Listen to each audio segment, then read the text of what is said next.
technical difficulties as usual. I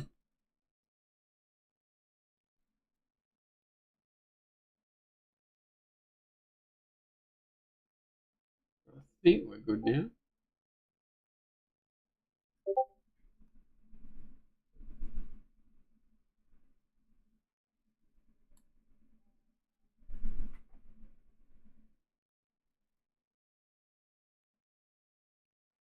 Working.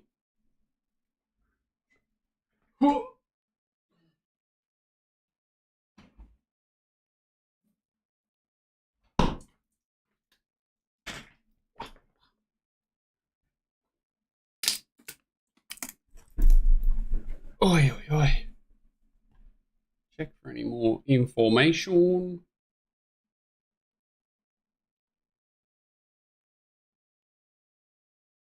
How's it hanging, big cock? Mate, you've got no idea. You got no idea. And it's getting colder.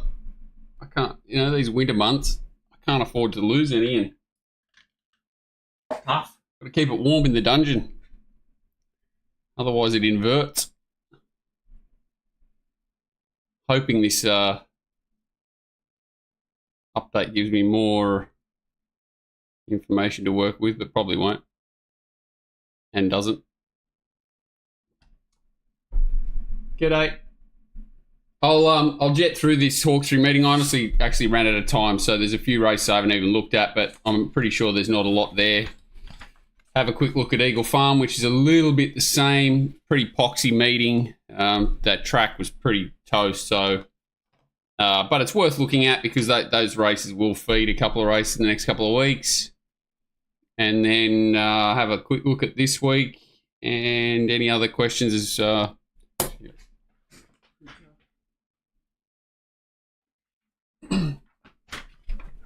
anything I've missed, feel free to abuse me.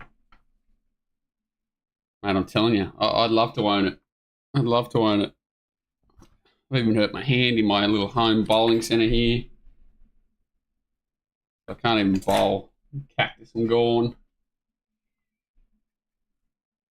Hawkesbury, weird. Anyone looking at the meeting, number one, be very, very careful with the times that were supplied officially. I tweeted out something about, they look like they controlled all the speeds. I wonder if I could find that. So, hang on, hold the phone.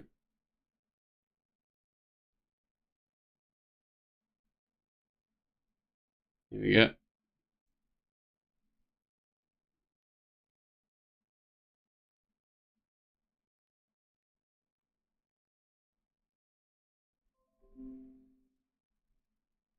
So this is going to be small, but see if I can make it bigger.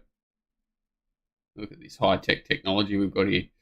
So, have you recovered from that thing at Newcastle? Yeah, I have, but how's a 9-year-old bowl? Mate, I got beat. I swear to God, I got beat by my... I'm trying to bowl two-handed, not mucking around, but trying to change to two-handed. So, it's not pretty at the moment, but my 5-year-old beat me with the slippery dip bowling, crushed me twice, 2 games in a row yesterday, and currently loves telling everyone that he did. Yeah, that was weird in itself. The fall for Cindy. So this is the way ratings to win do it, right? So LFS is leaders first section two, so to the 600. Doesn't matter how far the race is. Leaders last section from the 600. So looking at this, it looks like they've absolutely walked. And before we get times, official times we call them in here, sort of sent through on a Monday morning for Saturday. Sometimes they're whatever. These just pull them from the riser times, right? So the Racing Australia times. It looks like they've absolutely walked all the fronts. Obviously, red's walking, minus is below average, and this is for the class, and this is above. So then they've come through, like for example, race one's minus 4.6, home plus 4.6. Next race is minus 0.6. So they're like 3, 4, 5, 6 lengths out.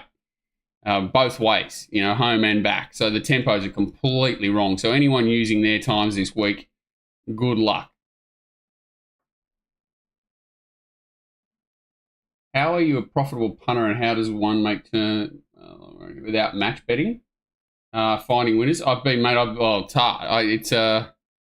Myself. I've been doing it for like 20. How old am I? 41 since I was 16. So 25 years, not betting the whole time, but betting since I was 16. But it's not easy, and it's getting a lot harder. So that's an open-ended question. Very, very difficult. Match betting, I think, is nearly more impossible because you last about 3.1 seconds unless you've got a farm of bowlers and can continue to play that game. It's a lot easier for me to just find winners, but getting on's not as easy as it used to be. That's the problem. And it's the things that were $5 an hour, $5.50 an hour, $5 basically, or even less. So you've got to bet through a few more hurdles, but it's not. I'll talk about that more later. So yeah, Hawkesbury, the times were way out. It's a good question, to be honest, but it's a very open-ended one. Yeah, the times are way out. They're not as dominant, slow tempos because it looked like there was a mad headwind down the back or something that was really stopping them, and then a mad tailwind up straight. But these sections, the sort of official ones we'll call them, make a lot more sense. Bias-wise, I think the inside certainly was compromised later in the day. Obviously, a little bit of rain fell. Didn't really make much difference to the times overall. Certainly was, on the better side of a 4 maybe.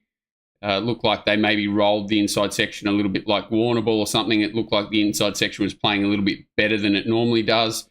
Jockey feedback was the inside section was very, very firm. And then the straight was certainly not the same. It was sort of evened up. But it looked like, ideally up near the speed, get 4, 5, 6 off in the straight was the best place to be.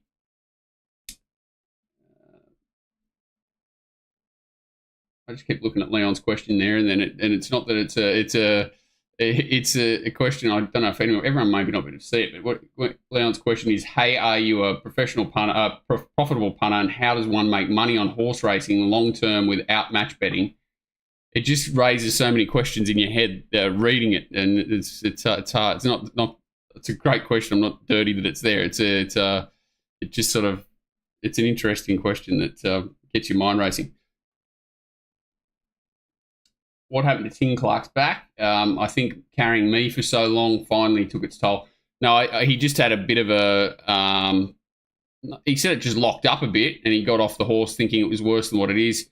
Pulled up today, said it was sore, like sore to bend over, but he can run and walk and whatever freely. So it's a bit of an interesting one. I think he's just going to go to physio, but I don't think it's a big issue. Is there even money in match betting anymore? Seeing guys trying to jump through hoops, laying stuff off, emptying their accounts balance. It's a bit better to avoid paying. Yeah. Find an edge, milk it until it's gone, only way. That's right. So you've got to, like for someone like me, it's always been an edge in doing pretty much what I demonstrate here, which is manually going through things, not relying on the same sort of data and edge that I think most of the market does, because for argument's sake, and you'll pick on someone, I won't pick on anyone to be honest, you'll call a syndicate someone who bets blank across the whole landscape. They don't target specific areas as such. So you've got to get to know areas, trainers, jockeys, tracks a little bit better than them, and believe that you're working off the same information they are, but you've got a little bit better idea in your own sort of backyard, and then forget about things like rigged races and trainers or whatever. You've got to observe patterns. But to me, doing things a little bit more manually, trusting your eye, and then, piecing things together has got a lot more upside than trusting what a computer tells you is probably the best way, I'd say. I think there's more edge manually. It still exists. Okay, race 1. Here at Hawkesbury. So this race, they go slow, very slow, and that's confirmed. So out about 4.5 below, come home about 4 and above, 4.5 above. I've forgotten how to speak English.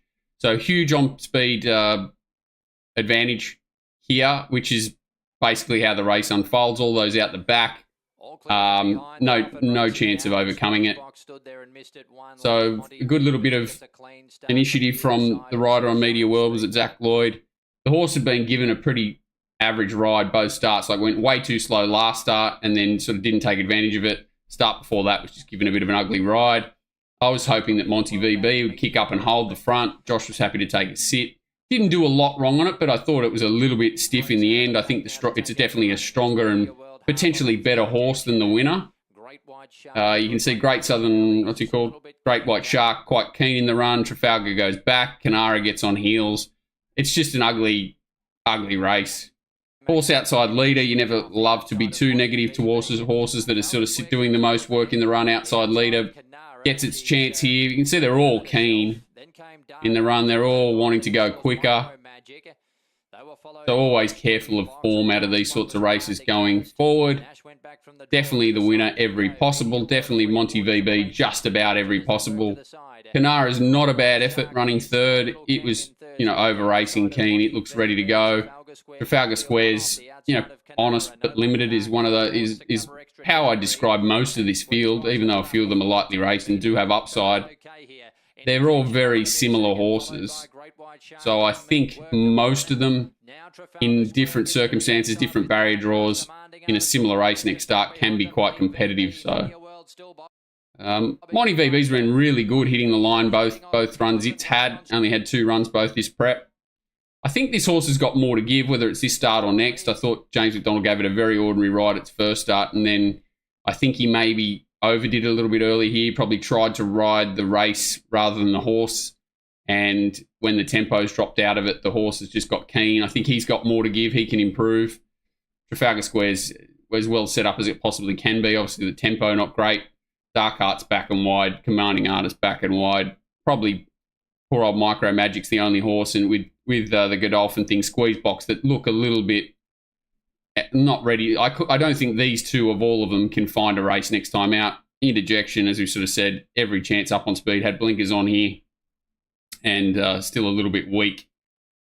So, I'd say sort of Media World will need to be better placed or well placed going up in grade. Monty VB certainly can knock over a maiden, and keeping an eye on this horse, Great White Shark. The rest, Commanding Artist was just given a barrier trial, but it's a bit of a weird horse too. Strange race, not a lot to learn here, I don't think. First time kickball to a long final. Good day, Joe. Good to see you. Glad you found kick. Not everyone can find it, which is a bit weird, but hopefully in time more will. Who's on the 7 there? Dead set slide. The Colin Hunt forward. Yeah, that was McDonald. I think he just tried to ride the horse a bit pretty, and then it got up in... I thought he gave it a barrier trial basically its first start, and had a feeling it would improve on Saturday, and then I think he just got a bit ambitious early and then tried to sort of ride it pretty in behind. It didn't work itself out, but I'd say this horse has probably got more to give. Winner was well set up, as we sort of said, and Monty VB, I don't think it's a horse that wants a slow tempo either. His effort was good. It's a bit of a race where I'd treat it as a barrier trial going forward, if that makes sense. So horses that were sort of well set up and ran okay, just treated as a tick over run. Horses that were out the back and completely unsuited, treated as a complete barrier trial, doesn't matter what stage of its prep it was. Horses like Canara or whatever. It's a good stepping stone race. It shouldn't take a lot out of any of the horses in the race. So, they should be able to hold their form or improve off this run going into their next run. So that's how I kind of treat these sort of slow races, 2-year-olds as well. It's a good sort of pipe opening race for next time. I agree. It sort of got a bit funky, the grey in the straight. All right, race 2. Another race. This is... I watched the replay here a couple of times before realising how big a certainty beat Callistamon was. Race 2. The jockey, Jess Del Ferrari, is obviously not used to riding in metro races. I know this is Hawkesbury race, but the horse is absolutely airborne. And I think it should have won this race. Certainly can win a similar race. Only a 3-year-old filly. This prep, geez, it's done some good things, this horse Callistamon. It's an interesting horse. Hopefully it finds a rider change, because it's certainly flying. State of America, not a bad run, good return, sort of dragged back early. The only weird one post-race, Victory Lane bled, so forgive there. Obviously has to go for a spell. One of my favourites, obviously, Ajita. Anyone who's on Racing Watch River, basically gag on this horse every start. The trainer's doing some crazy things with it, which aren't making its life easy, but definitely has an engine. Just a bit tricky, the stable, and the way they sort of tend to place things. The winner, given a perfect ride, really. Tempo's just, below average, but slightly, and they sort of come home well above, run decent time for this sort of grade. The other thing to note is because I use adjusted times for class, there's not a lot of these sort of class races here too, so they're a little bit less reliable. Have to trust your eye a little bit more and raw times, which I don't love doing. But what do you think about Gosford versus Hawkesbury? I don't know if they're going to be on. I actually prefer Gosford when it's a little bit wet. Yeah, I don't mind that idea either. I think Scone's a much better track than all of them. We sort of had an argument today that I believe that Hawkesbury doesn't deserve a standalone. I wouldn't give one to Gosford. I wouldn't give one to Wyong. I'd give them to Kembla and Newcastle, and I'd rather give one to Scone any day over Gosford and Hawkesbury. 100 mil or so they copped at Gosford last night, so it'll be absolutely waterlogged at the moment, and it's just a matter of whether it can bounce back from that. But I would say it will be soft. It's just a matter of how soft and whether they can. Where at, Scone? I've got to go to Sydney for the first time in about 3 years in a couple of weeks. So I'm getting closer. Often racing now, and Uzziah won the start in the centre and gets a pass. Well, I think Rose Hill and Ramwick usually undergo like fairly solid renovations, so they're probably out of play. So Callistamon out the back, it's the horse that interests me the most, but not if it continues to have the same rider. I've told the boys to kick up and try and get on it. Obviously, it's not a great priority for them, and maybe they'll be up in Brisbane anyway, so it's a big chance this rider will stay on it. But it's just a huge run, I'll point it out. But they look like they probably go quicker than they do here. Quite a bit of urgency from a few of them early, but they sort themselves out. He's Always Sure, lobs in a perfect spot. Was good at both runs back. It was just one of those races where it looked fairly competitive on paper, very difficult to work out how quick they'd go, sort of where a few of them would land. But once Always Sure lands in this spot and then tracks up 3 wide, it's pretty obvious it's the one to hold out at this stage. This is Callistamon back on the inside here. State of America did get dragged out as well. So the two of the place school, it runs 6th, Callistamon, but State of America runs 3rd from back here. Isaiah runs 2nd. Danish Prince runs 4th. So good efforts from the ones out the back, really, when it's pretty much on pace dominated. Winner, 2nd, 4th, and the 2 at the back have run good races. So back to a bigger track, which they should get. They can be competitive in this grade. Go Troppo, I think, pulled up a little bit scratchy. Tried to ride it closer. I think it's more of a wide draw horse where it can roll forward. I don't think it's a horse that wants to be sort of 1-1 horses around it. I don't feel that it's that sort of horse. I think it's more of a free running type. So here, keep your eye on Callistamon. She's back towards the inside here. Timmy gets the absolute dream. State of America runs home okay, and the few box on, but just keep your eye on Callistamon. She goes up the inside. She can see here she can hardly steer it. Still trying to find a gap between them. Drags off heels, finally gets to the outside. And what I love is that this horse noticeably changes leg with maybe 100, 150 to go, and see what it does. So still on its wrong leg here. She finally sort of half hits it, changes leg there, and lets down. So it's only ever really let down for about 30 metres and getting warmed up through the line. So he can improve. If she had been out to the outside, tracked this horse up, got onto its right leg, I think it would have won the race. So you can see there, sort of changes leg there and gets going. Yeah, the horse is just airborne. Just needs a rider change desperately.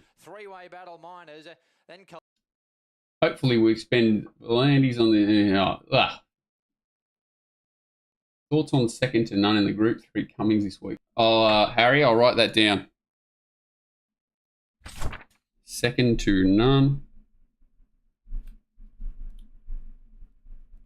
If you ever want, like, as I said, I do this weekly until I lose the plot, but any sort of horse you want me to look at, races you want to look at, John at Racing Watch, info at racingwatch.com.au, Twitter, you find me, Instagram, I'm everywhere. So send them to me anytime so that I can usually at least have a pre-look at it, have a better idea, give you a better answer. I don't mind doing it on here live. It's always good, but any chance to sort of prepare a little bit definitely helps. Yeah, so that race, State of America, a big tick for its prep. David Payne, as we've just talked about, very hard to sort of follow though, so you've got to be careful with him. There's the slow punter wanting to join. Actually, where is he? Mate, I'll give you a... I don't know if I can do that. Can I do it? Hang on.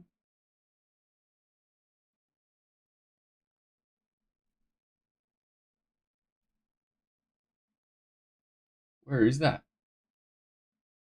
I want to give him a victory.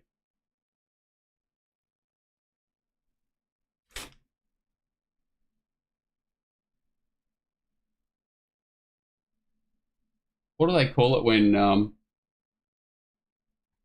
no, hang on. He could get beat here. This is it.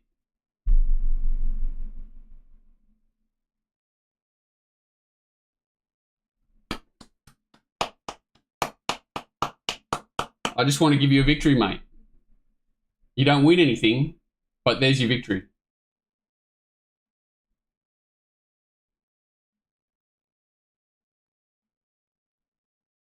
I just wanted you to bad beat for the Spin the Bottle. I agree.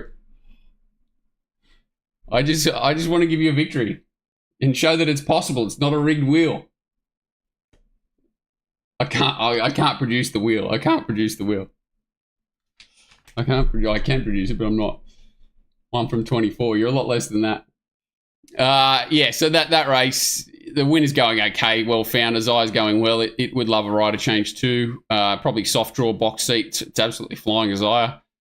State of America, be careful with the trainer, but Callistamont can be placed very hard to beat. It just got a bit more upside than a lot of these horses, quite lightly raced, and definitely come back a much improved horse this time in. You know, it's worked off slow tempos its last 2 as well. Yeah, can improve, definitely airborne. Not sure about 1500. At least it looked like it ran the 1500 out too. I'd probably rather it back to 14 than up to a mile, but anyway.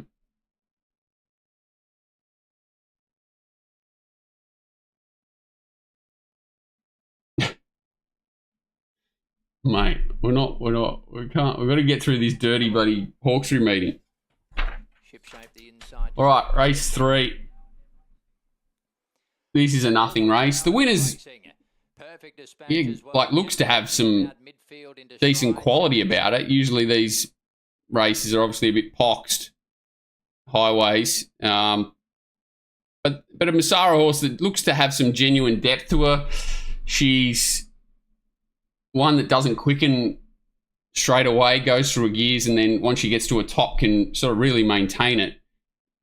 Just have a look at her form before I look at the replay. So she's run on debut at Muswellbrook, which again, you know, is not that exciting, but a 1280 maiden. She ran the second fastest last 200 of the day there. Went straight to a listed race at Randwick and was well beaten 5 lengths, but still sort of her best was her last 200 was her best. Off a very slow tempo, got way back in the field there from an inside draw. So without watching that, you'd say it's a forgive. Put away, came back, ran the fastest last 6, 4 and 2 of the day at Scone. And then again at Scone, ran, you know, I think interrupted sort of race where she sort of came through the middle of them there and her last 200 was super strong again. And I'm assuming that it's again going to be a high rating last 200 here. So she's a bit of a bomb-proof warm-up type, and for her to get around a race like Hawkesbury, even though she lobs a pretty good spot here, you know, it's a good sign that she can measure up in a pretty decent fillies race, I would imagine. You know, this is obviously open class, highway grade, 3-year-old plus. So she's eligible for 3-year-old fillies races. She could be dangerous in a 2,000 metre race for fillies or something like that. Have to take it seriously. So she lands midfield with stripes here. I think they're Masara's actual colours. They're not the Arrowfield colours. No real excuses I couldn't find for too many of them. They go quite controlled speed here, so out about 3.5 below, home about 3.5 above. Again, not too many of these races here, but a slow, controlled tempo. The ones out the back obviously disadvantaged a little bit, but I think she's the only horse in the race that's worthy of any time outside of this grade, that's for sure. So you can see here she's off the bit, she's in the middle, black cap. I love this, that she doesn't quicken super fast. Sometimes if she's got a huge flat spot, she just takes quite a while to get through her gears, gets to the outside. Arguably the better ground, maybe, but she can really sort of build her revs up and sustain that, and you know, like always through the line has been her strongest part, which is a good attribute for any horse. Yeah, Hortensia's colours is that? It's definitely the same colours as Hortensia, but I think that's actually John Masara's colours. You know, as opposed to, you know, we usually see most of his horses race in Arrowfield colours. Ballarat race 2, the slope she's tomorrow. God damn, here we go.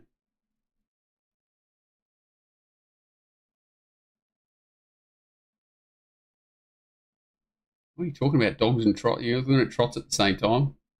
Fernando Bale, that was a while ago. Mate, Calm Bale, who were my favourite Bale dogs? Canton Bale. There was a million of them. I was more dogs about, you know, Go Wild Teddy era. Who was my favourite? Zoom Top, Flash Top, Zoom Top. 720 dogs at Wentworth Park were my favourite dogs.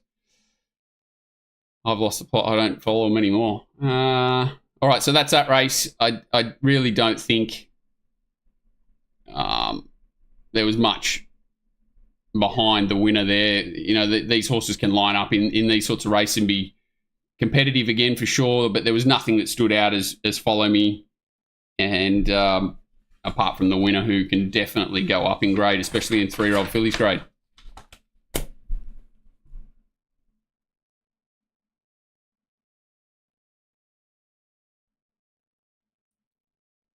Race 4. This was pretty funny. And I thought it was interesting that they hammered poor old Tyler in the steward's report. I understand one horse was first up and the other one wasn't, has a bit of an established pattern.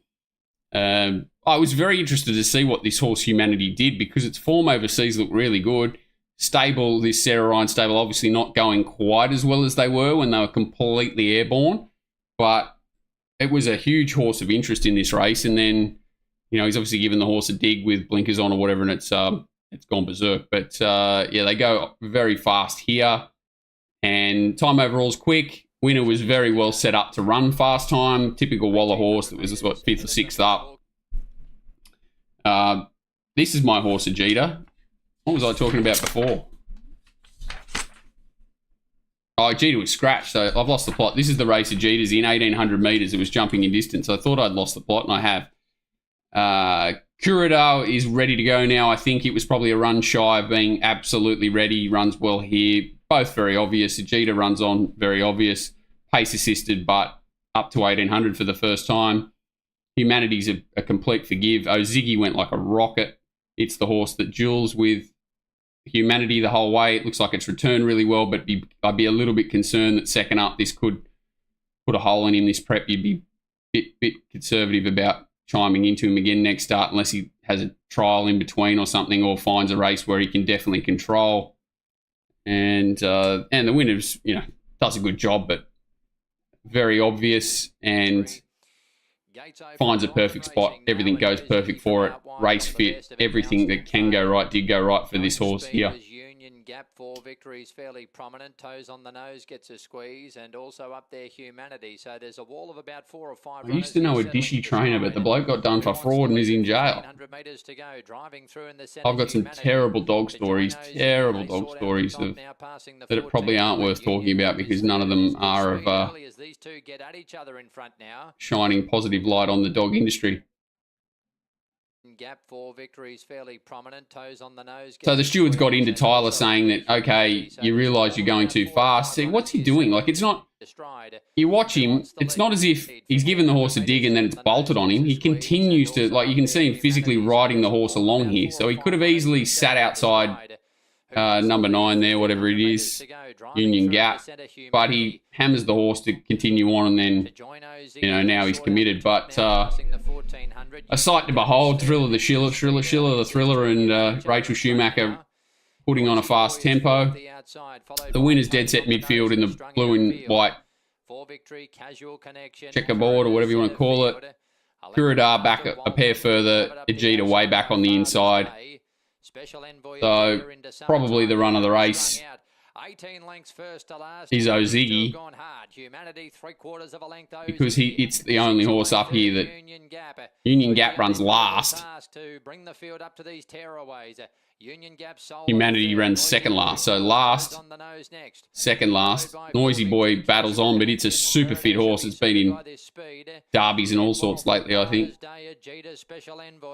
And into summertime is still last of all. Toes on the nose is a bit unlucky. Back towards the inside there. Doesn't get room to sort of go on. Casual Connection runs okay like it always does. Union Gap, toes on the nose, held up behind tiring traffic.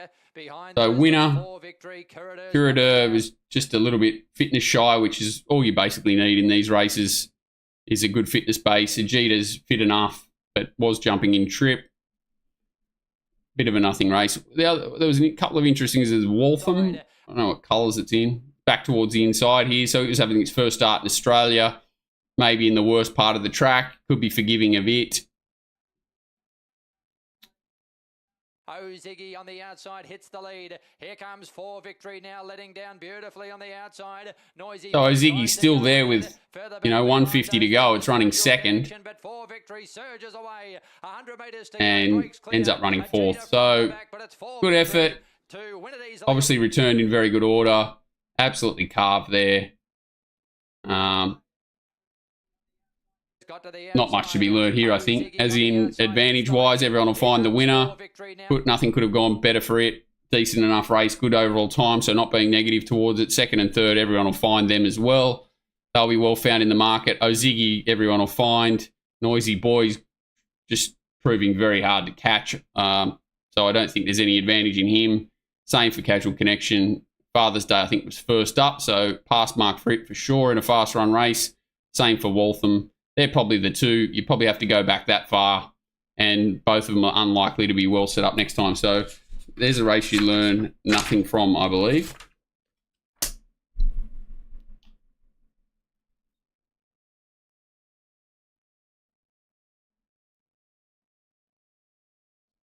Oziggy's a Bjorn horse. So, yeah, So my problem, I always get in trouble for bagging Tyler, and it's not bagging. I just think that it's great that jockeys have strong, got to word this correctly,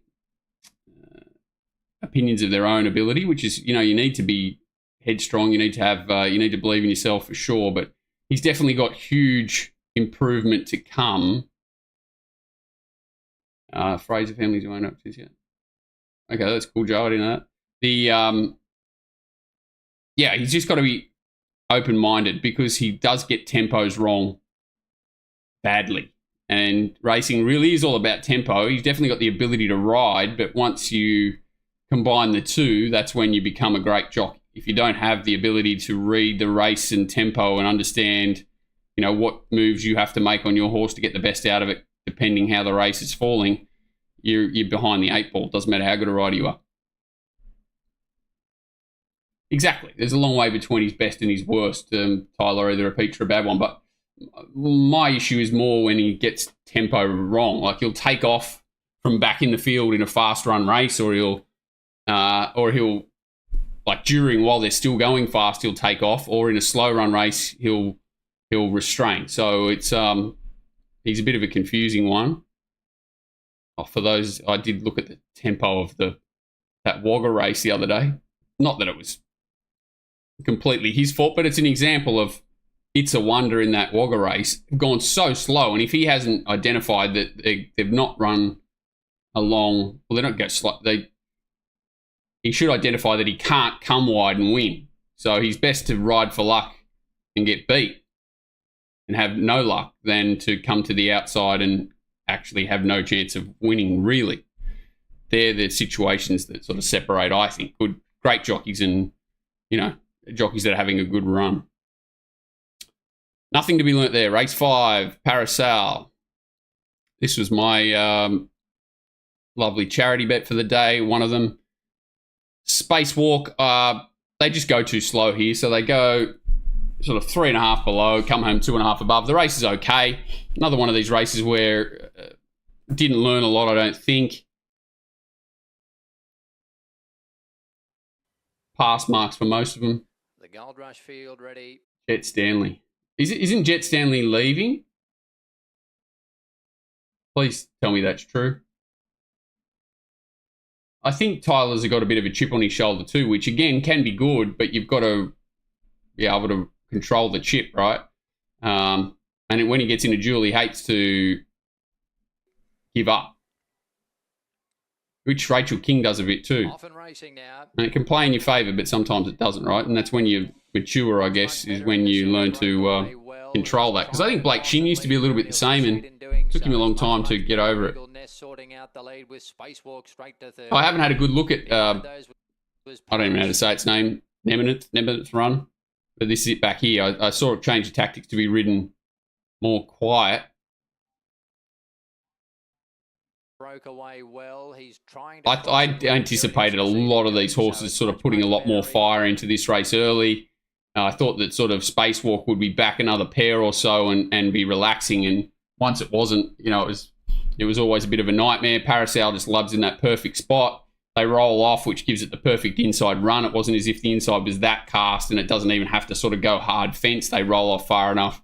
So, yeah, I think it was basically presented the race, Parasol. You would have been filthy if it didn't win with the run that it got, considering those up front are pretty much one-paced fast horses. So these guys have gone too slow for their own horses. Good. Another sort of, when we're talking about tempo, you've got to understand, like when I talk to jockeys or get the chance to talk to jockeys, knowing what your horse is capable of. So for argument's sake, if they're capable of running a certain time at their best, whether it's, you just call it a minute. Some horses want to go 12 seconds 5 times. Some horses want to go faster than that, which drags the sprint out of the ones behind, and then they'll go slow late, but it'll drag the sprint out of the ones behind. And then some horses want to go slow and accelerate off it. If you can't understand that most horses aren't capable of doing all of those things, you're going to struggle to get the best out of your horses. So a horse like Much, Much Better is not suited going slow and then trying to out sprint. It's better off going at a faster, even tempo. You're just playing into the hands of Parasol and behind you. You can't really win the race, even though you think you're conserving the most energy possible to finish as close as you can. You're never going to beat the horse behind you that can come home, half second quicker than you when it's right up your ass. So,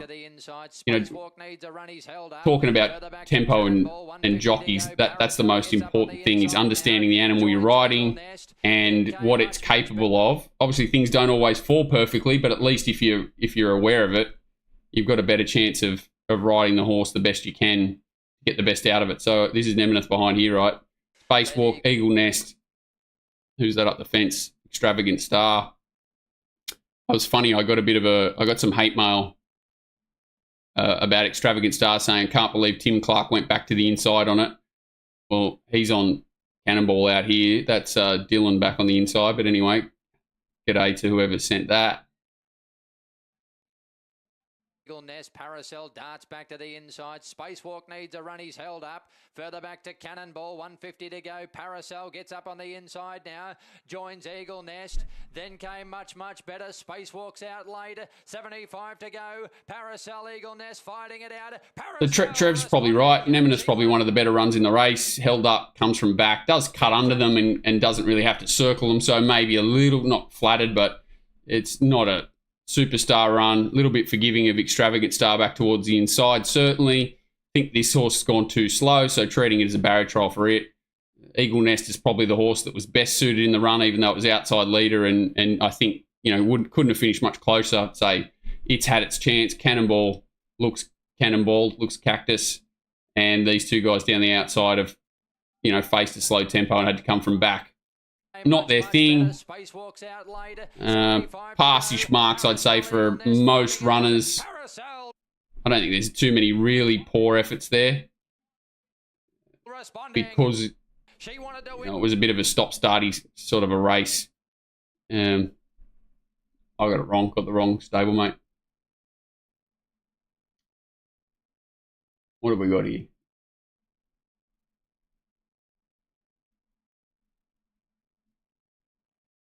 Spend whatever you like, minimum. Spend 5k to get you something. What is the going rate for what? What was the question? What is the going rate for what?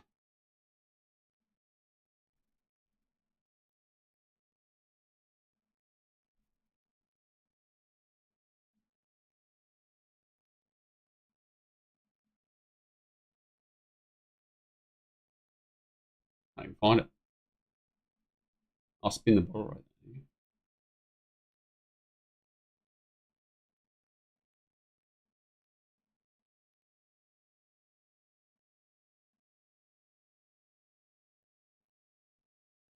there. I tried to buy some greyhounds not long ago. I used to get a guy who'd buy them, like, I'd find them and syndicate him sort of thing, and he'd just give him a share, or you just give him like 10% of the purchase price or something like that. Geez, it's hard to get hold of them now.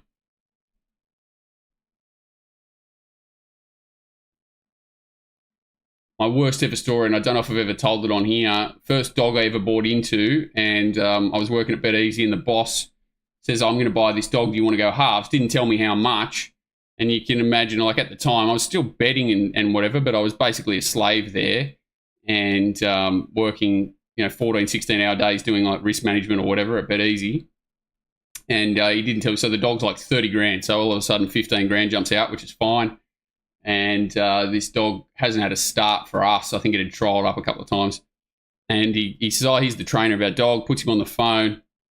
And I'm like, yeah, no worries. He says, you take it. He says, oh, do you want the good news or the bad news? I'm like, oh, well, give me the good news, I guess. He's like, well, the dog just broke the track record at Cranbourne or something in his trial. Bad news, the lure driver pulled the hair up a bit fast. He's hit the lure and snapped his leg. He's dead. I'm like, okay, there goes 15,000 cold blood. Welcome to greyhound racing.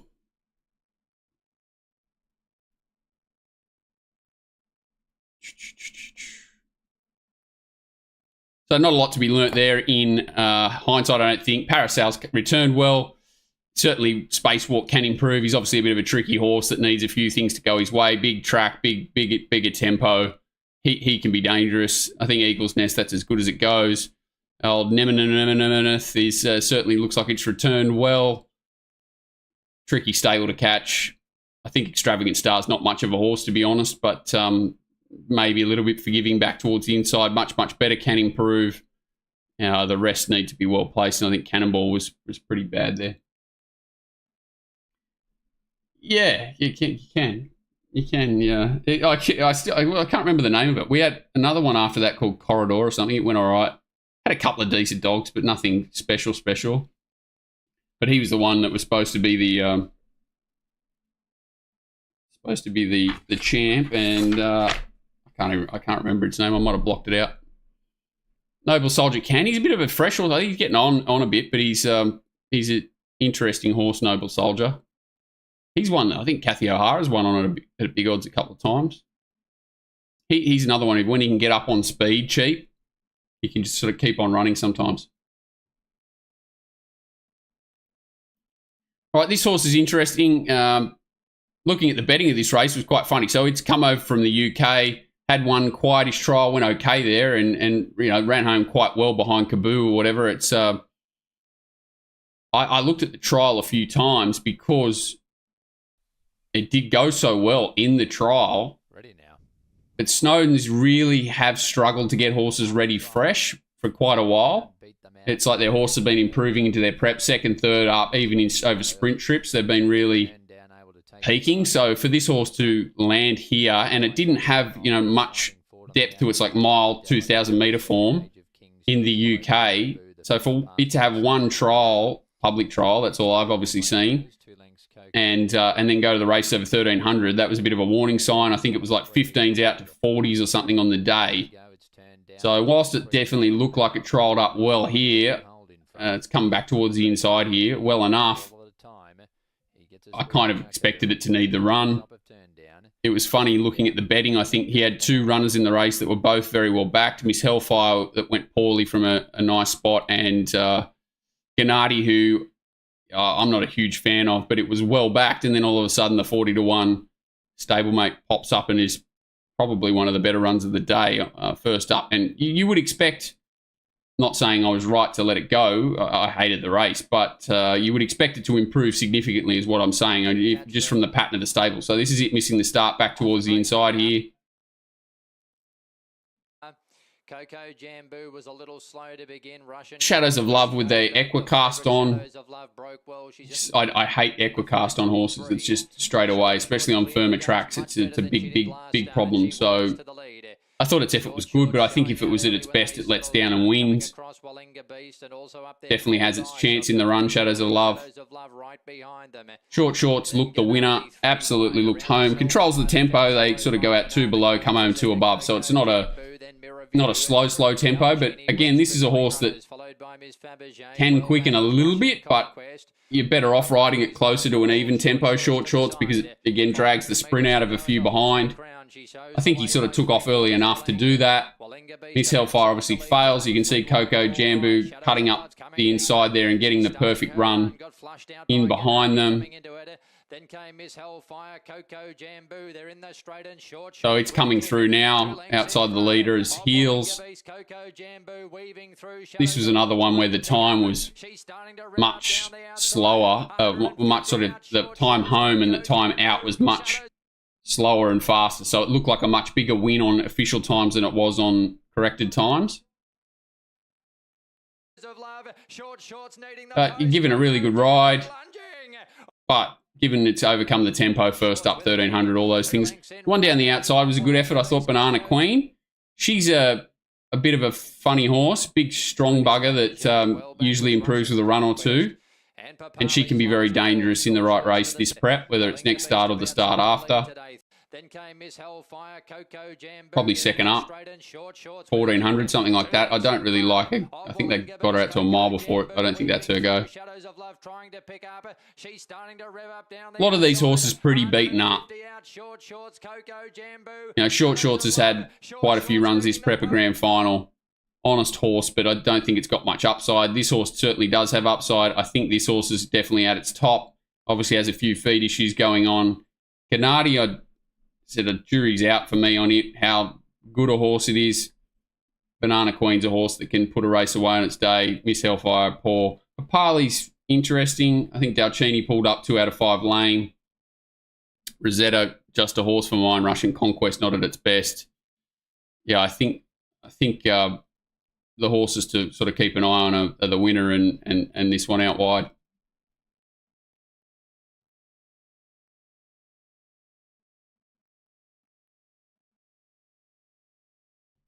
Short Short's not a cat. Short Shorts is definitely not a cat. It's got a good record, but it's a bit of a flat track bully that when it's in the right greater race and it can control, it's very hard to run down. But it does need things to go its way for sure. It was completely home there. I feel sick if you're a little bit dirty. I wasn't on it myself, so I could have a whinge. They handed this race to Schwartz on a platter. Haven't got the individual sections for runners here, but I'm assuming McHale went like a rocket.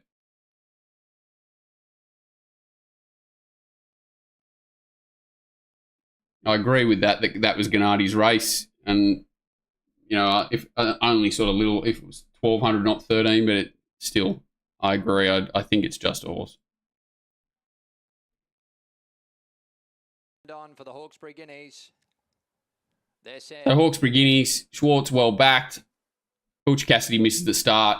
They hand this horse the race, tied up in a bow, and end of the race is very early on. You sort of said, this horse McHale is dead set airborne. And Butch Cassidy's this is McHale out the back. Schwartz up the front. Konasana had a little bit of an issue, I think, and it was sort of held up. Bojangles, the reason why I can be forgiving of it,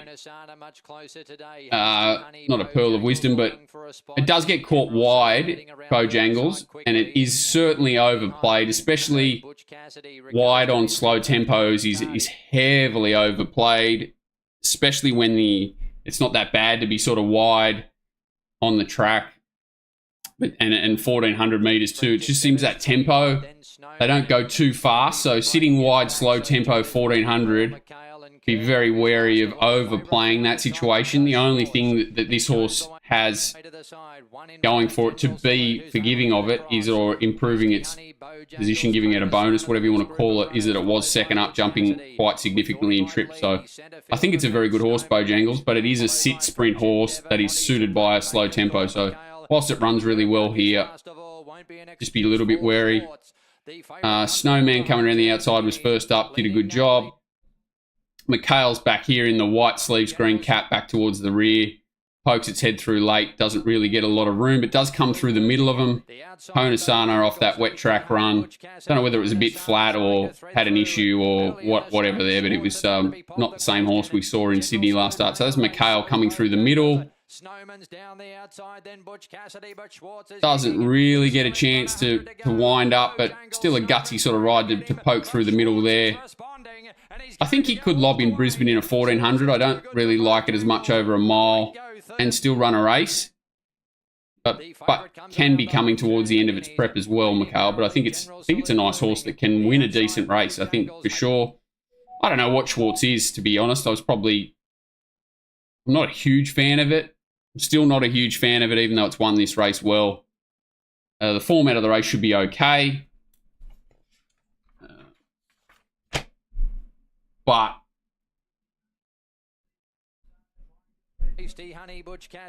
I'm not all over it either. Look, it's a bit of a bunch, flying V sort of race.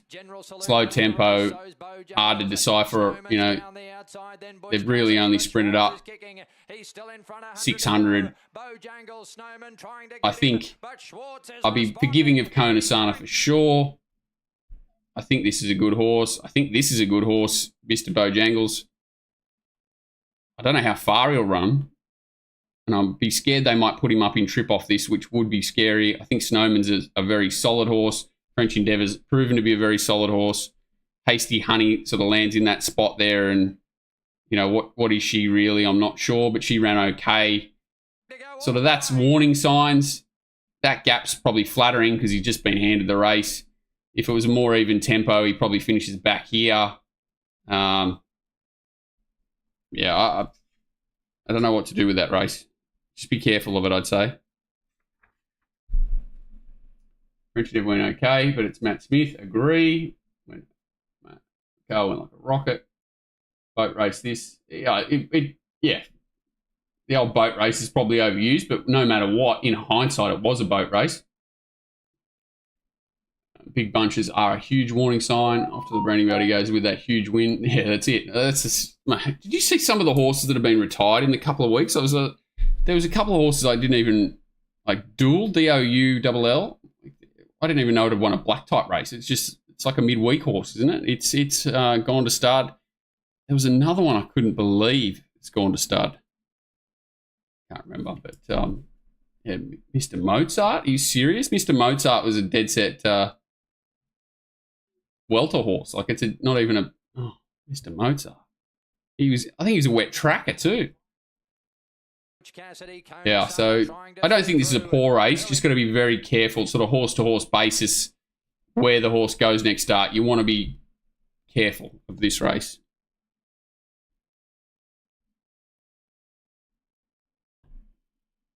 Hawkesbury Gold Cup. Old Dicko's mailbag. He's had a hot run. I think he had a winner here, a winner about 5 minutes later at Bow Desert or something. I saw him have a winner today at Ipswich. They're all over the shop. I'll never begrudge anyone who's getting into trying to find horses and put owners into and winning races. Good luck to them. Looks like she's been freed. All right, so this race, Hawkesbury Gold Cup, they run, above average tempo here. Clearly, overall time's okay off the back of it. So it's a bit of every horse has its chance. Up on speed, probably had to work a bit hard, but the dynamics of the track and how everything was playing, it's probably not that big a. You don't want to be too forgiving of them. I got some more hate mail here saying Josh should have stuck to the inside. Looking at the times originally, I thought maybe he should have, because they sort of alluded that it was a slowish tempo. Faster tempo, getting to the right part of the track. I think he did the right thing. The horse is just, he is what he is. Very, very honest. Got a huge rating for what he is. And he's always going to struggle to overcome that unless he gets perfect conditions to suit. But I didn't think he did a lot wrong, Josh. The late scratching number 14, but the red light is now on. For the Hawkesbury Cup, and they're off and racing now. Detonator Jack. So this time we got Reggie trying to set a land speed record on one of Sarah Ryan's. She's had a tough day, poor Sarah Ryan. Super honest horse, isn't he? Attractable. He's this was a better side. I thought he actually went better here than what we'd seen for a while. Jojo Was a Man certainly works too hard in the run. Just slots in behind those. 3 lengths away then to Detonator Jack, Baby who else have we got? So at this stage, we've got the winners behind the leader, isn't it? So a good effort considering Attractable runs well 5th and Jojo Was a Man finishes well back. Second horse is Detonator Jack on the inside here. Well Wall is behind it. Palmetto is just in front of it, I believe. New Endeavour is in the 1-1 here, just outside it. So Palmetto actually might be further back. It might be out the back here, Palmetto.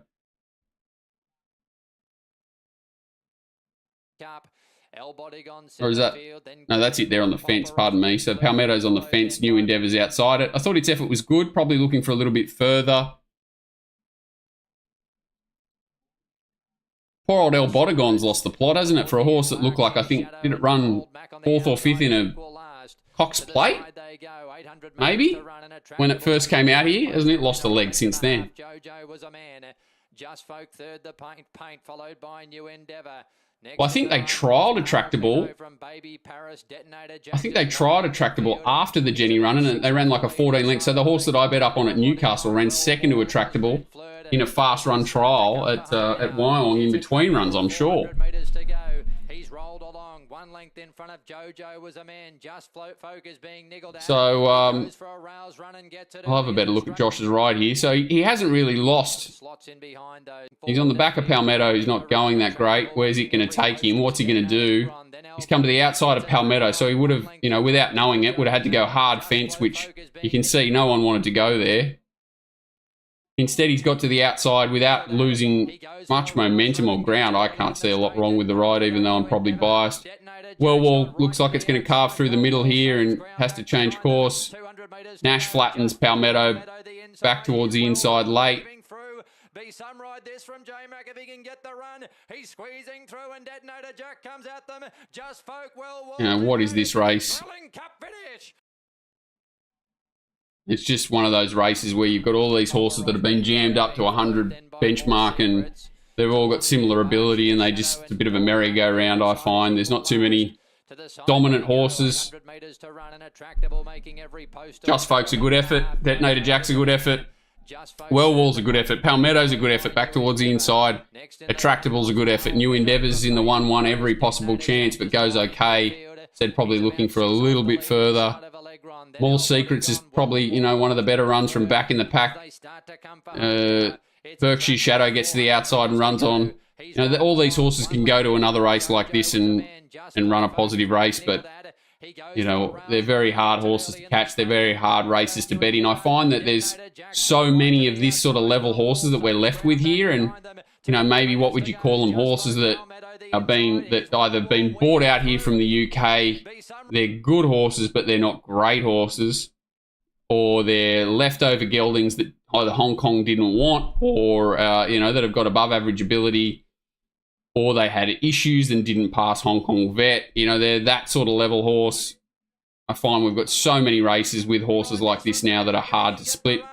You know, we don't get the progressive horses coming through these races as much that have just got a bit on them, or, you know, horses that when there's a certain setup for a race, there's one or two chances.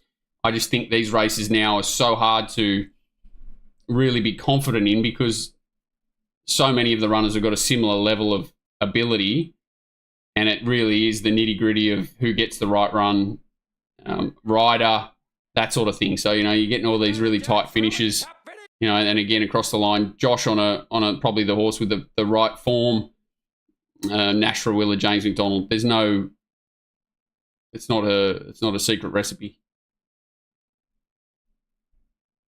I think they killed the tractable running it in the All-Star Mile. That obviously wasn't part of its plan. I think they killed it. If they aren't any good, they weren't running at that meet, right? If they're any good. Well, they're good. Like, I think Detonator Jack run 4th or 5th or something in a Doncaster last start, so it's not as if they're bad. I'm just saying there's not a lot between them. And the problem is that races like this are worth quite a bit of money now. It's this race, well, it's worth $250, so they just sort of keep them up and going. You've got horses that have had grand finals sort of just keep going. There's, you know, More Secrets is a little bit beaten up. There's a lot of horses in here beaten up through a decent autumn program that sort of just keep them rolling into races through the winter. They're just not attractive betting races for mine, and they sort of keep falling into non-attractive betting races.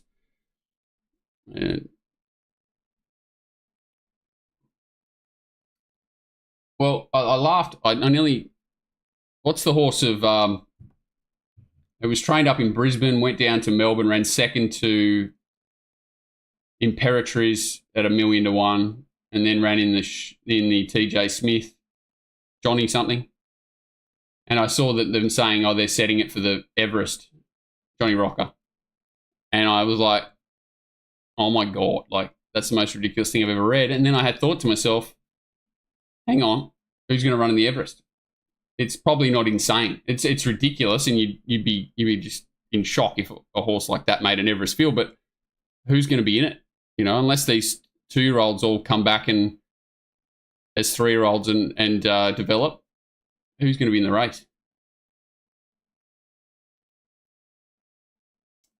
Yeah, well, that's what I mean. Like, and even Oscar's Fortune, it's just got like solid WA form. They're talking about horses like Busking and whatever. Like, okay, that they look like nice horses, but wow, you know, like Overpass is arguably one of the better sprinters going around now. It's just pretty hard to take.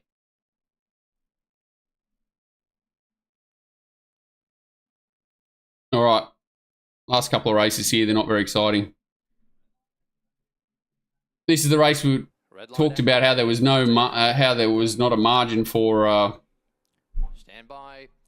Off and racing now. Coast Watch near 4 for Cindy, the mighty Jet Stanley. I didn't like it because of that. He did a good job here, Jet Stanley, in landing closer than I certainly thought he would.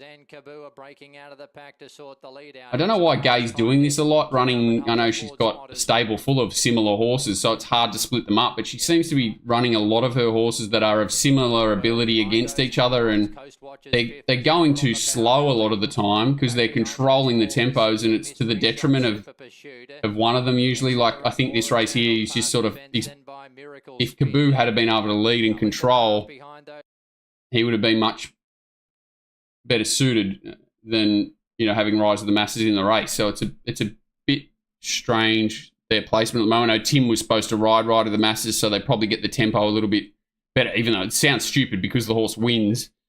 But Zach's sort of just gone a little bit slow on it, and then sort of the pressure's off Reggie because he can sit off him knowing sort of Tim's setting an even tempo, but Yeah, they're just doing a few weird things at the moment.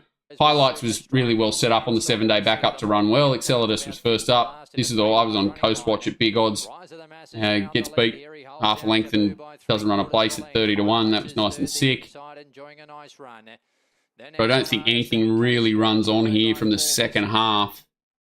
She's nicely placed on the inside, suited by a bit of tempo. They go, 3 below, come home 3 above. So it's not as if they walk and fly. It's just sort of a soft tempo, but not too many of their horses in this race are blessed with a huge turn of foot, I don't think. So it makes sense that they're pretty bunched. Approaching the 250-metre mark, Kaboo's looming. Then Highlights fall for Cindy, going back to the inside. Coast Watch later. Kaboo looms to Rise. Did a good job, really. Jet to stick his nose through a half a gap there. Miracle Spin, decent, back towards the inside, wrong part of the track. Great to see the great man. Is he on this horse? No, he's not. I saw Blake Spriggs' back. He normally used to ride this horse. He was banished, or he was up here for a while, and I was very happy that he was, but apparently he's back full-time down at New South Wales way. Celadus a pass mark. War Eternal was a pass mark. Where was it in the run? I think he's a pretty good horse, War Eternal. So he could fly under the radar here. He looks like he's back a little bit. That'll be a nice little pipe opener for him. Sandstock a complete forgive. It can improve. Normally runs really well fresh, but like it's run last. So I think there's a bit of upside in forgiving it. Just not a sit sprint horse. And I don't think really a Hawkesbury horse either. War Eternal will be interesting to have a look at next time out. I don't think you get much edge out of the ones up the front. Well set up, had a nice run and well enough set up. First up, went okay. Was ready to do something and did something, but will be well found now. And Rise of the Mass will be well found, had every chance in the run. So I don't think there's much edge here. Maybe just keeping an eye on War Eternal was big odds here, and they could easily miss it because it's been out of form. It could box seat in a race next time out and run well in a race like this. And I'd just be forgiving of Sandstock. Have another look at it next time out. Gaybot are fully given up on their older horses. All focus on the two. Yeah, they lost the plot a bit. Does Gay give instructions to jockeys as to who leads or who? I think they normally go out with a plan, just so they don't carve each other. So it'll be like, A leads from B, unless something happens at the start, which obviously does. Nah, Rob gives them ratings. I think he might give advice to Gay, who may pass it on, but I doubt that Rob's making too many decisions there. He probably does a bit of help with the programming side of things more than... Usually they let the inside draw lead and the outside draw sit outside it too, I've found. Yeah, funky little sit sprint race. Don't think you'll get much out of the on-pace horses as far as advantage going forward. Yeah. And then the last. This was a poxy race. They go out pretty quick, come home slightly below. The winner's, decent horse, well backed. Chili Philly was probably disappointing, back towards the inside, maybe forgiving, maybe not. Manway was a horse I was keen to have a look at. I haven't looked at this race review-wise, so I'll have a look at it. Smashing Eagle gets out to the right parts. Fire Lane looked home. Good return to form for it, but certainly pretty much had its chance. I don't think there's much here to be learnt, to be honest. Run. Last here. The gates open. And they're off and racing now, and No Statement looks to try and dig up and lead into the mile. Ote's coming across. Vels being followed by Man. So Manways is back on the inside here and a little bit keen in the run. Contemporary's outside of it. And Rocketeer Girls wide with about 3 or 4 behind her. Cote led coming. Ugly race, ordinary horses. Chili Philly trying to cut the inside. Didn't have much choice, did he, from that gate? Gets far enough off the inside. I'm not sold on her, to be honest. Rocketeer Girl, Smashing Eagle early in the straight.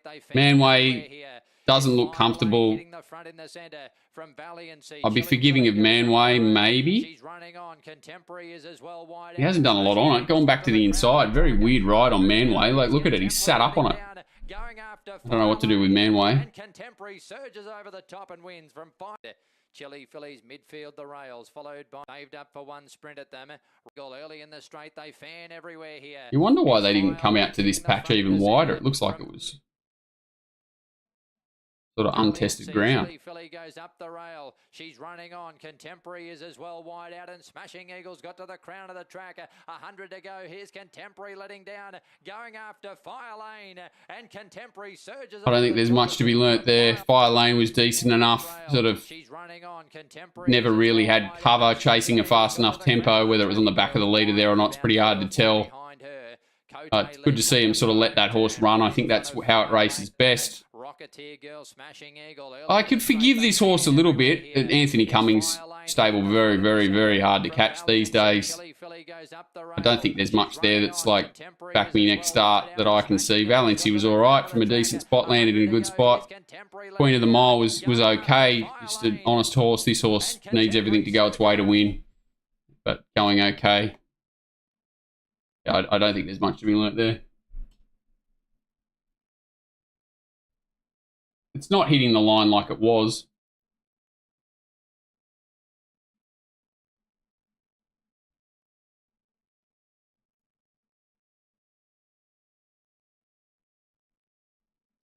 Golden coin toss did its job. That one day old Louis the Fly got it home at Canberra. He's done his job.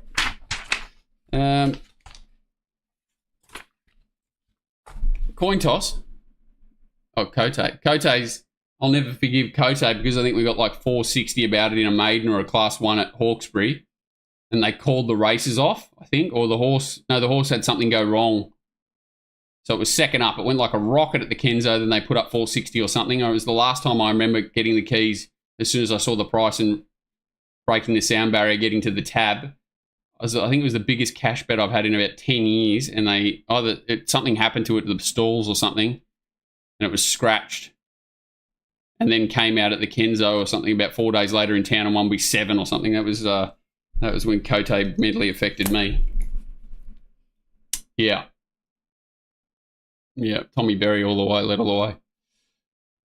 All right, let's look at a couple of these camel races in Brisbane. I don't know what this track was about. It was back to the old days of where not many horses handled it. I only look at the last 2 races. So they went 1,000,000 miles an hour in the Victory Stakes, which is the Antino race. They actually run faster time than what I thought they did because it looked like they just all fell over and Antino got over the top of them. But there's some merit in the time. And they're all in. The videos are sort of saying it. This track's back to... it looks like horses just don't handle it, which is really disturbing. On drifting favourite is Uncommon James. All in racing. My worst one ever was it Celestial Legend, which was not Celestial Legend. It was the one that went to Singapore and ended up in Hong Kong, ended up winning like 6 or 7 races over there. It was one of the Legend horses Les Bridge had. And I was waiting for it to have its first start, and they put up 25 to 1 at Gosford, and I backed it into like $6 or $7. I flew down there to back it, kept backing it, and the races were called off due to something weird happening. Like it rained, but something weird happened. Then they put up like $10 in another maiden, and it happened again. And then it ended up going around at like 6 to 4 somewhere and winning its first start after I'd just given myself up twice. And I hated the horse ever after that. All in racing. We now see the inside away. Well, Antino was slow. He's out the back door. Prince of Boom, front page going forward. Petronius is handy. Likewise. So I think it hit 50s in the run, Antino. They do go too fast up front for sure. So really poor ride on Uncommon James. I don't know what the heck was going on there.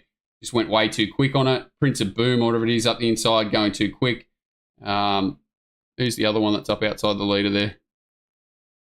Is it Petronius? That must be Petronius in the middle.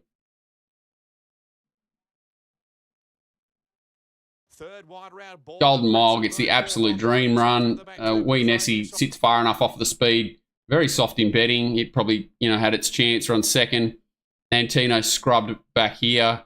And Comrade Rosa goes 87 wide in the straight, but pace assisted. Poor old front page. I think he'll He tries his heart out, but I think he's at best fresh horse. Don't know what Matt Dale will do with him now. I don't think he'd put Andrew Mallion on it again either. Look at this horse here, under the whip. Cactus doesn't look like he's handling the track, doesn't look like he's doing anything, and then goes back hard toward the inside as anything does all day, and runs past him. I heard Golan say that he's one of the weirdest horses he's ever trained. I didn't hear why, but he's a very strange horse. But I just love the way he pins his ears back here and finds the line. So, sort of looking at it, he's the only horse with upside. She was really well set up, had the right run. You know, lengths in front of him in the run. Very fit horse, perfectly suited. He's worked hard in the run. He's had the best run you've ever seen, coming off 1,400 metre mile form, so entitled to be strong. It's as good as he can go. Prince of Boom, a little few excuses, pace assisted. So best run in the race by a mile, even though it's pace assisted. Probably second best. Had its chance, had its chance, had its chance, had its chance. Maybe Prince of Boom, a little bit pace affected. What does he target with it? I don't know. I don't know what this horse wants to be. I just hate when horses do this at the start of their races. When they're not showing their natural sort of speed, they're getting lost in the run, they're dropping the bit. I hate it. And then he goes and does that at the end of the race. I don't know what this horse is now. Stradbroke. Yeah, I live up here too, Daniel, and I used to go to the races a bit more, and he hit it way too many times, did he? Glad. It looks like he did too.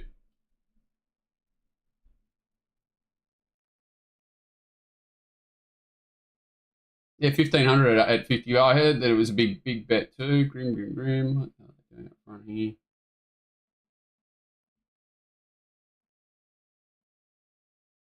I think they just, Southern Legend. That was the horse. Southern Legend. That was the horse. I still remember getting off the plane, someone ringing me, can't remember who it was, going, oh, the races are off at Gosford. I'm like, yeah, right. Like, it was blue skies, I'm telling you. And they were like, yeah, races are off. I'm like, yeah, okay. Get in the car, check my phone or something, races are off. I nearly wanted to drive it straight off the Harbour Bridge.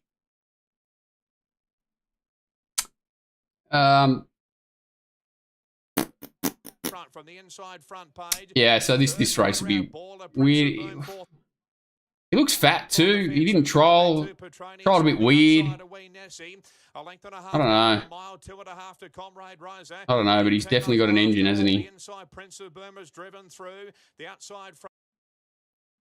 He looks like he wants a mile plus, doesn't he, the way he's run that race? What's the furthest he's been over so far? 1,800, and that was in a slow run race.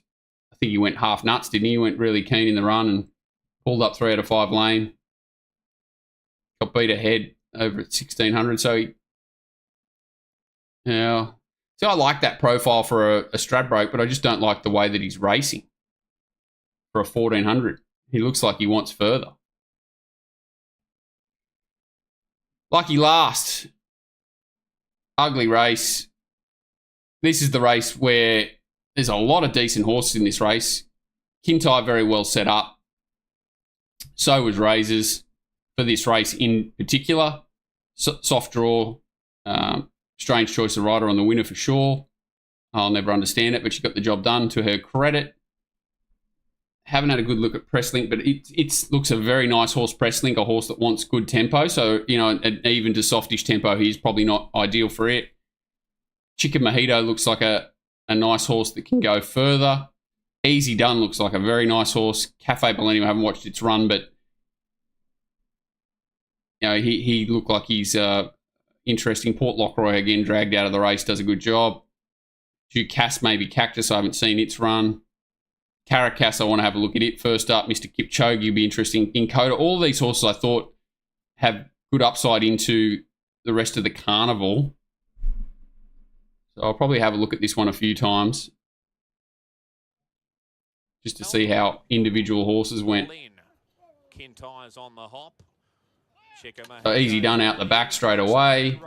Missing the start was Cafe Millennium. Port Lockroy again, like he just drives you mad that they've, I don't know why, a horse that looks like to me he's got 2,000 metre form, they wouldn't have a dig here to try and roll forward.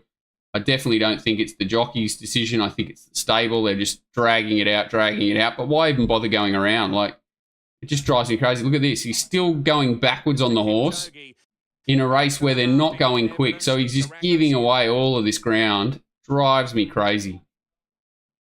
The stable does it all the time. Ultra conservative from wide draws. Okay, you got a better chance of having a fresher horse going forward in your prep, but geez, you give up some wins along the way. So no surprise that sort of Winner on the inside second. Is that Presslink? So Winner, second, third in the first four in the run. The back to Dukas going forward, followed by Mr. Kipchoge on the inside. Fourth, Chica Mahika railing up. Wider out there as Transatlantic, followed further back by Chica. Yeah, the Canberra, well, it's all its runs this prep. Port Lockroy have been unbelievable. I was lucky I didn't. I assumed that this is what they were going to do on Saturday, and whilst I had something small on it, it was only small and saved my sanity. If I wasn't such an imbecile and got on my high horse about why he put CJ on this horse, it was probably an auto bet the winner at sort of $10. Is on the outside of Mr. Kipchoge and Transatlantic in the just with the run it was going to get. Outside, so Captain Fankel's in front. The outside looming up as Razors. Just want to see where these horses are. So Easy Done's here, Port Lockroy's here, Encoder, Mr. Kipchoge, Chica Mojito. Where's Caracas? Caracas is outside of Chica Mojito. A long way back as they swing down the side as Encoder. Likewise, Port Lockroy. Easy Done's a length and a half away. So Captain Fank third is Lincoln. Likewise, he's gone by the Cape. So after dragging it out of the race, he's now gone widest as well. Save no ground. Giving me some It's a Wonder vibes. Atlantic in the blue cap gets towards the outside. So Captain Fankel's in front. The outside looming up as Razors. Kintyre is driving through.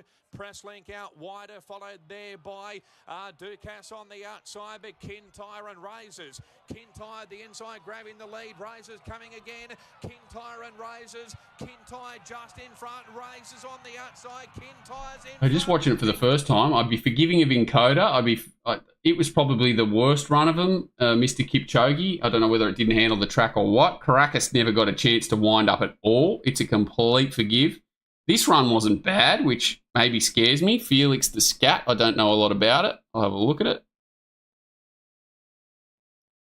So Felix the Scat actually has decent form. You know, form up to 2,000 metres, beaten 3/4 of a length in a group. In a quality 2,000, then beaten 5 in a group 3. Fairly lightly raced. A little bit scary, but its run wasn't too bad. Sort of a pair further forward, so I don't know whether that's scary or not, but yeah, I'd say Easy Done was a complete forgive. He's sort of bobbing and weaving back towards the inside here. Chica Bonito definitely quickens, and then he's back towards that part that doesn't look like it's the right spot to be. Obviously a filly too. Presslink okay, but every chance. Cafe Millennium okay. There's a lot of forgiving runs, but you probably get more advantage in forgiving your Caracases and your Easy Duns and your Encoders and Port Lockroys and finding a race where it's, you know, if it turns into run on with a hot tempo, these horses are the ones that are probably going to supply the value out of this race, even though, you know, it's surely just about ready for a spell. Raises every chance. That's, you know, this horse is not bad for the future. Finds a line and she can go back to Phillies grade. There's a nice run here. Chicken Mojito. Felix been gelded. That's interesting. Was an auto bet Quinella after the race. Yeah, that's exactly what you would say, Paul. Like, it was just the two, like if you would say 3 or 4 horses that were going to be up on speed and well set up. and they were two of them for sure. So, you know, even if you were boxing 3 or 4, you're probably right. Like, it was just only pig-headedness or getting caught up in horses with great upside that were going to be in poor positions, which was easy to do in this race, especially the way the track was racing. You know, in hindsight, an easy bet to have for sure. All right, have a quick look at these races from Saturday. The one race that I was desperate for them to put market up for was the Bracelet, and they haven't even done it, which is annoying. Which is the 1,800 metre fillies race. Unless they've put it up now. They haven't. So it looks like we're going to get a wet track. For sure. I think, well, then they copped 1,200 mil or something. I don't know what the time frame they said. I just heard someone saying they've copped 1,200 mil on the Sunshine Coast over there. Maybe it must be this year or something, is it? I don't know.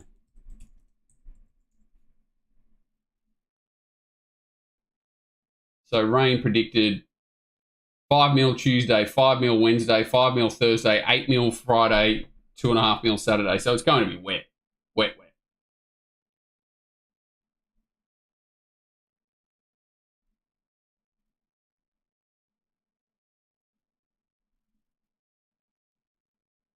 Not a lot of ideas. I think Gosford's going to be the same. So I don't think there's much use really looking at too many of these markets.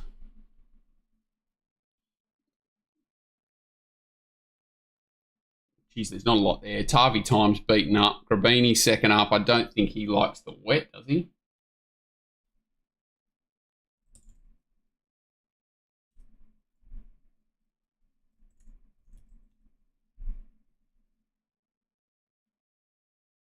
There's one on soft, placed on heavy.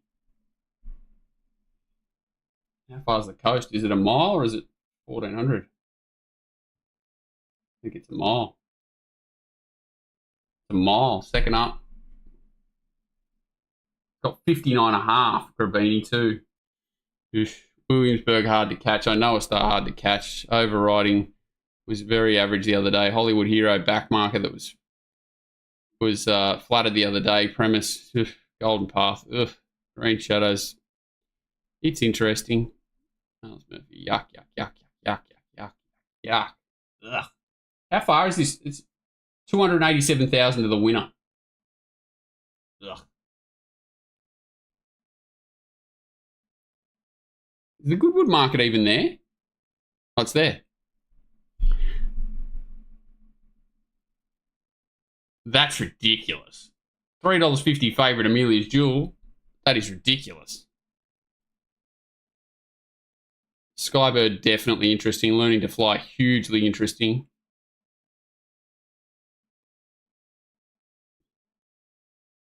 Like, if it draws a gate, how are they going to beat it?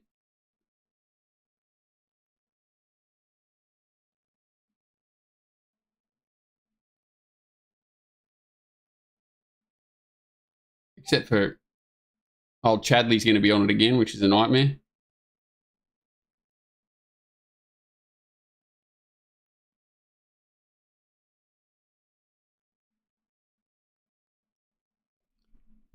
Christ. Yeah, Skybird's interesting for sure. I love the horse. Just was very, very well suited the other day. And is she looking for further than 1,200? Probably you've got the same question over both of them. Maybe not. Both got a good turn of foot. Hollandale Stakes, there'll be nothing here. Who you Mal first up? Ulysses, yuck. Just Folk, you wouldn't think he'd back up even if it does. That looks short enough. Kovalika, haven't they just killed it? I read something today where they're saying, it's been a hugely disappointing horse. Well, it's been in the wrong races for 12 months. They've tried to make it a 1,400 metre horse or something. I just don't understand it. Wetter. Is Wetter like the Wetter?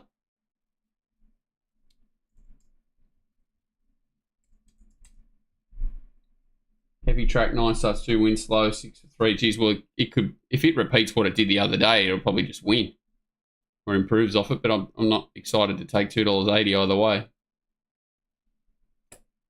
100% it's a stayer.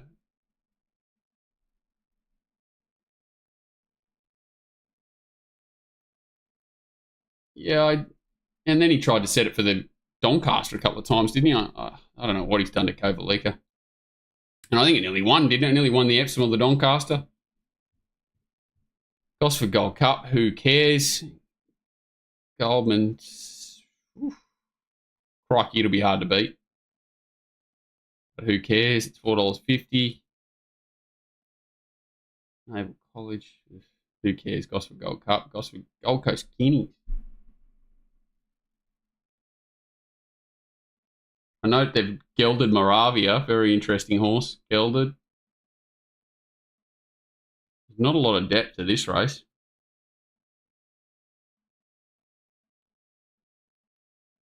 But nothing stands out to me there.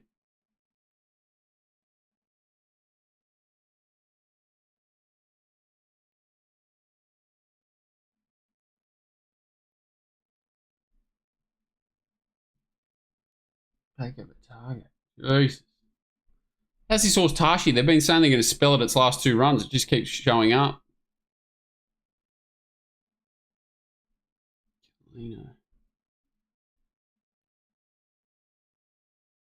Water goes. Nothing there. Ken Russell Memorial. This is the horse that won the maiden.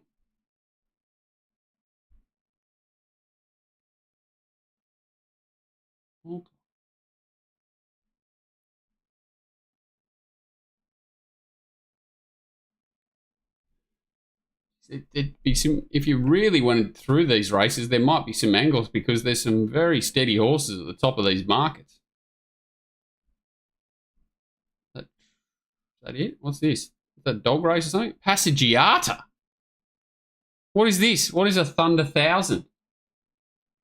Is this some new gimmick race?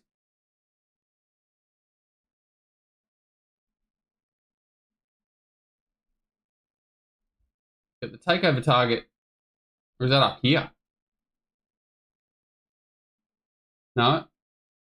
200,000, 109,000 of the winner, benchmark 78,000 metre race. The Thunder 1000. It's a proper camel, Passagiata. Like, Jetabil will pick it up and eat it.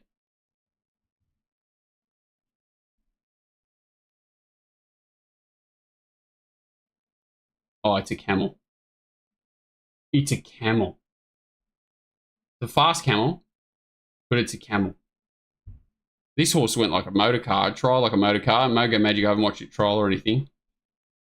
What are the flux? 450, they haven't really done anything. I can't find a lot there. I can't find a lot there. What was the horse you sent me to have a look at? Oh, hang on. Second to none. Where's it in? Second to none.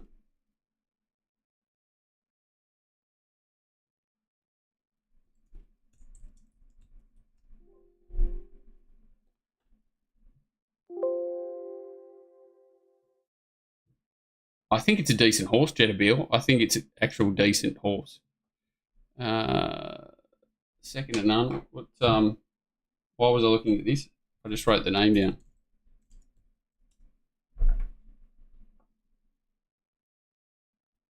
Second Chicago Storm Dexter. Nom for what? The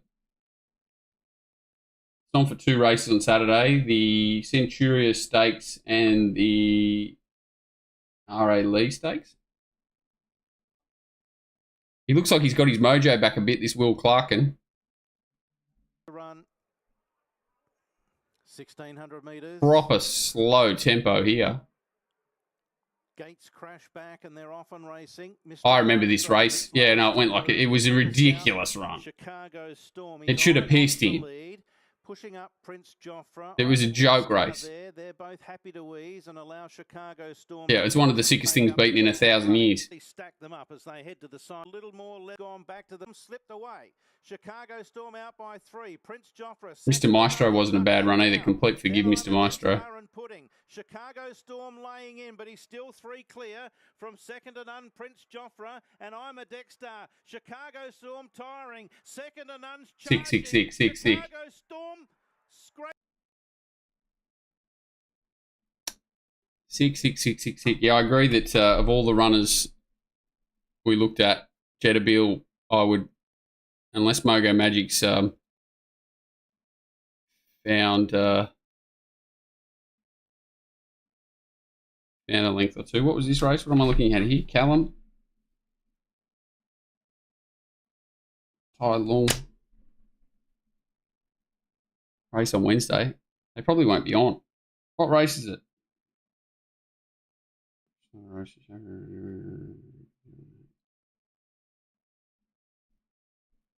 What race is this camel in?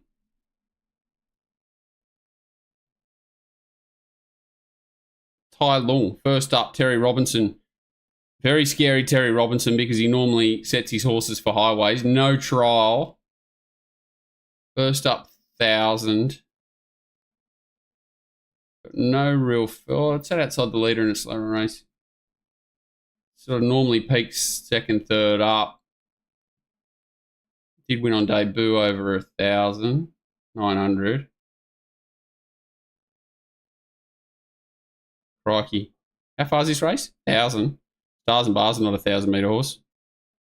Boss is only steady. Boom Song steady. Geez, it's a bad race. It's a good race to go looking for something like it in. Drawn perfect. Ikaka Falls is a very steady horse. Ringer Rosa was scratched out of an average race the other day.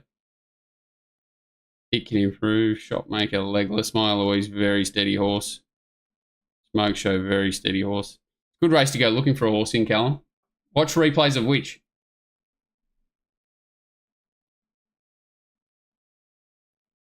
What do you want me to watch the replay of?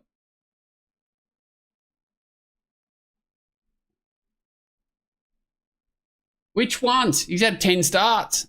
I know the horse. But I know that he loves setting them for... I know that he loves setting them for benchmark 58. Oh, the heavy track win. Melbourne Cup Day. It was only a 5. It wasn't an 8.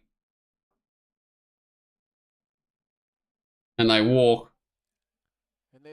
And they don't really do much. And it was a benchmark 58. They're off. River Frost bombed the start. Came out last for the lead with Puerto Rico. I like that he's got speed. Start is last by the leader. Giddy Up Gidley lead. Frost is last. 400 to go. Puerto Rico in front.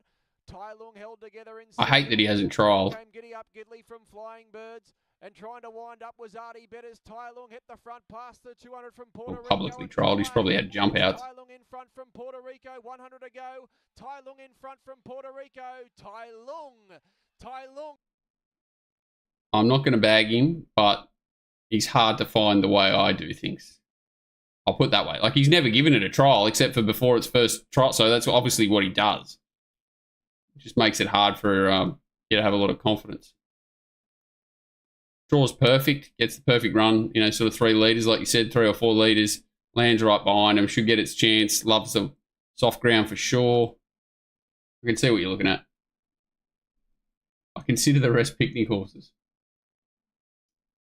Yeah, I don't know, Terrell, what's he been doing? Hang on, let's have a look.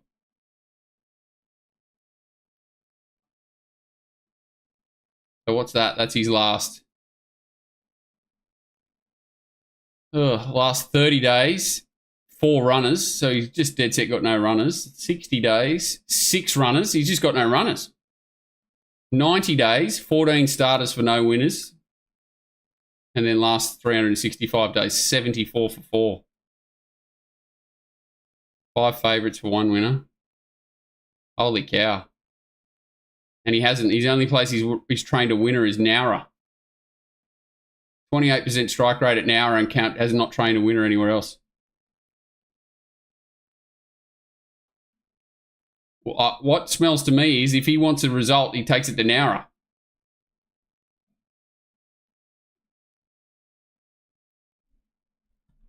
Well, if you get that home, you're a freak. You're a freak. Anything else before I run away? I'll go back and get that question from that fella and break it down another time. This race would make sense at Nowra. I agree. It's flummed a nice race. It is in sort of below the weights though. Or is it not? 69. No worries, mate. I enjoy it. I enjoy it. I learn as much as you guys probably hopefully do. Good fun. Good fun. And like I said, any topics, anything you can think of, don't be scared to send them through. Anything you think will be interesting, I'm happy to do.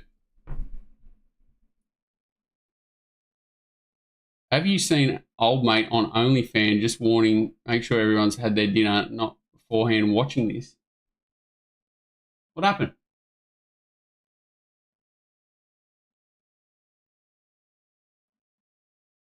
The girl got life. What did he do? Do I want to know?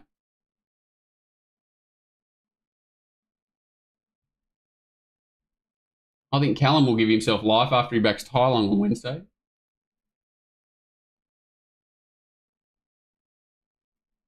Too much for me. I'm going to have dinner. Oh, China. Oh, yeah. Yeah, China. Super China. Time for Billy's Miss to stop getting 2 kilos. It's a tough one, Daniel. I don't think it'll stop. The only reason it might stop, especially in 2-year-old racing, is because of the breeders are so desperate for the colts to win the 2-year-old races that they make like the mare's allowance may remain, but the fillies allowance could potentially get a touch up because the breeders are starting to get the shits. They're winning too many races. And the reason why the mares are holding up, weight for age races and things like that is because, as you sort of said, like the erosion of the top level colts and geldings, they either retire or they're sold or whatever, and you're left with decent mares because, they continue to race and then they get an allowance. It's pretty funny. I think Ahariri and Ahariri arguably should have run right alongside Coco Sun. So, again, they probably should have run 1 too. The breeders do whatever they want. They've got all the power. The funny part about China is, she's never going to come back to racing again, obviously, that you could argue that she's making money from racing, selling tips on OnlyFans, and that's against the rules of disqualification. So she's never coming back ever again. I like the filters that China uses even to put her Tweety stuff up on Twitter, and that hurt my eyeballs. I don't know why she puts these weird filters on things.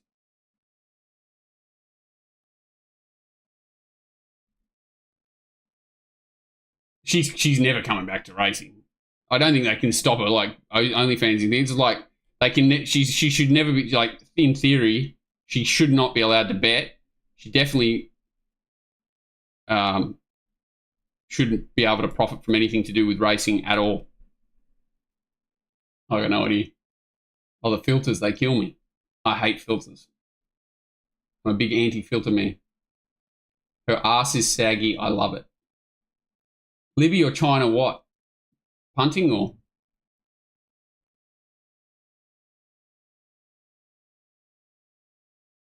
She's profiting from tips. Good luck to her. Good luck to both of them. Libby's just, I like Libby because she's doing what she's being who she is. You know what I mean? She's finally liberated herself. Go Libby, go Libby. All right, goodbye. See you later in the week. What are you prepared to lose today? For free and confidential support, call the number on the screen or visit the website.